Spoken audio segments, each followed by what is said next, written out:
Hello friends, welcome to up to date facts और आप देख रहे हैं अप टू डेट फैक्ट्स का फुल डे न्यूज़ एपिसोड। वित्त मंत्री निर्मला सीतारमण ने आज कोविड लॉकडाउन के कारण चरमराती देश की अर्थव्यवस्था को पटरी पर लाने के लिए 8 नई स्कीम्स अनाउंस की। इन 8 नई स्कीम्स में कोविड लॉकडाउन से अफेक्टेड क्षेत्रों को 1.1 लाख करोड़ की लोन गारंटी व्यवस्था, ट्रैवल एजेंसीज को 10 लाख की लोन व्यवस्था, टूरिस्ट गाइड को 1 लाख की लोन व्यवस्था और पब्लिक हेल्थ केयर सेक्टर को 50,000 करोड़ की व्यवस्था शामिल है। निर्मला सीतारमण ने कहा है कि देश में कोविड स्थिति में सुधार के बाद जब अंतर्राष्ट्रीय परियोजनाओं को भारत आने की इजाज़त दी जाएगी, तब सबसे पहले आने वाले 5 लाख टूरिस्ट को भारत फ्री टूरिस्ट वीज़ा देगा। भारतीय सेना ने कहा है कि जम्मू एयरपोर्ट पर स्थित भारतीय वायुसेना बेस पे हुए कल ड्रोन हमले के बाद आज जम्मू के करीब स्थित कालूचाक मिलिट्री स्टेशन के करीब भी 2 ड्रोन देखे गए थे। DRDO ने आज ओडिशा तट के करीब स्थित APJ अब्दुल कलाम द्वीप पर न्यूक्लियर केपेबल बैलिस्टिक मिसाइल अग्नि प्राइम का कामयाबी के साथ तजुर्बा किया। पश्चिम बंगाल सरकार ने आज बंगाल में चल रहे कोरोना लॉकडाउन को जुलाई 15 तक के लिए बढ़ा दिया है।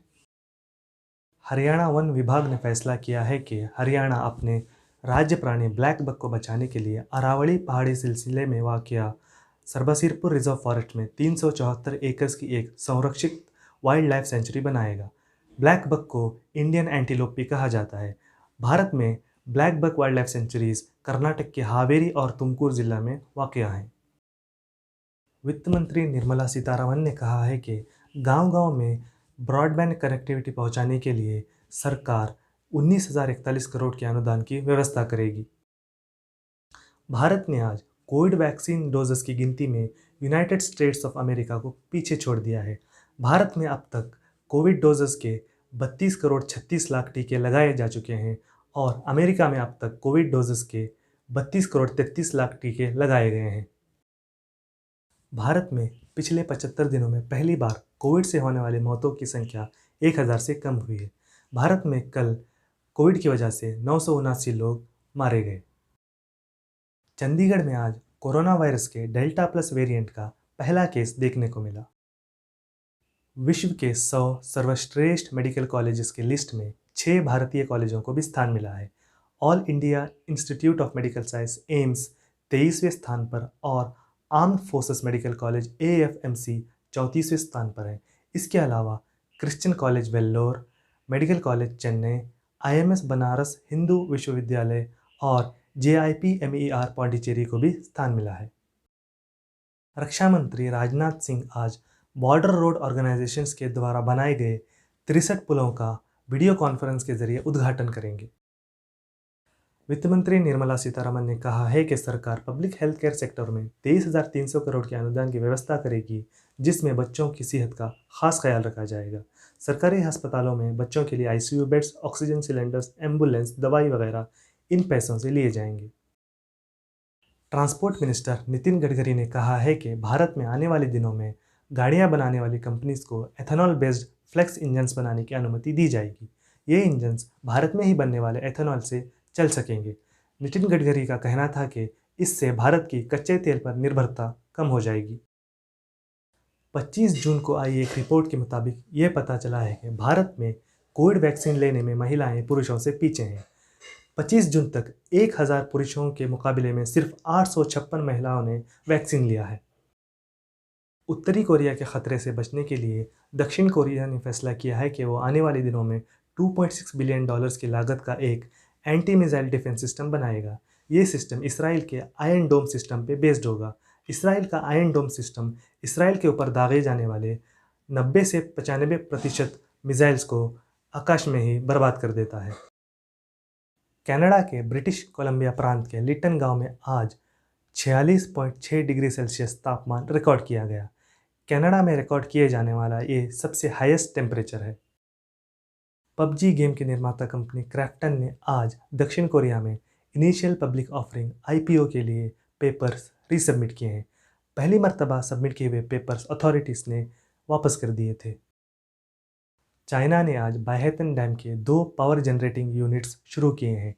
बायहेतन डैम दुनिया का दूसरा सबसे बड़ा हाइड्रो पावर जनरेटिंग डैम है और ये जिनशा नदी पे बनाया गया है।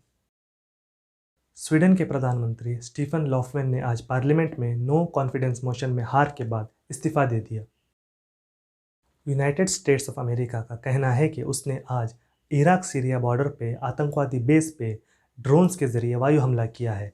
यूनाइटेड स्टेट्स ऑफ अमेरिका ने कहा है कि इस हमले के लिए प्रेसिडेंट बाइडेन की अनुमति ली गई थी और इन आतंकवादियों को ईरान मदद करता रहता है। यूएस एफडीए ने आज 18 सालों में पहली बार अल्जाइमर बीमारी के इलाज के लिए एडुकैनुमैब नामी एक दवा को अनुमति दे दी है। इस दवा पे जापान और यूरोपियन यूनियन में भी रिसर्च हो रही है।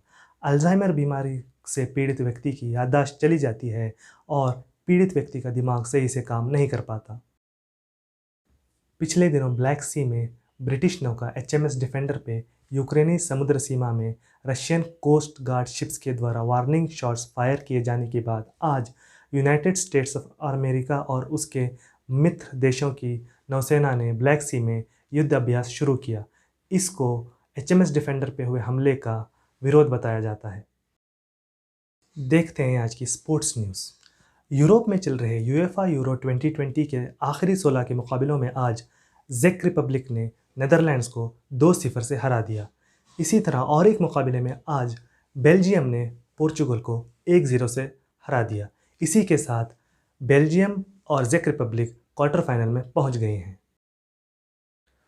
यूनाइटेड स्टेट्स की महिला एथलीट सिडनी मैक्लॉलिन ने आज ओलंपिक ट्रायल्स के दौरान 400 मीटर हर्डल्स में नया वर्ल्ड रिकॉर्ड कायम किया।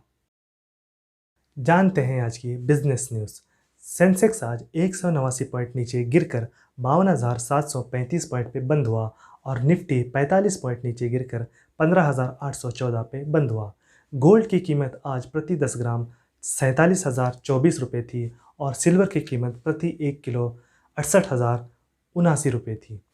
आज रुपया डॉलर के मुकाबले 1 पैसा मजबूत होकर 74.19 पे बंद हुआ।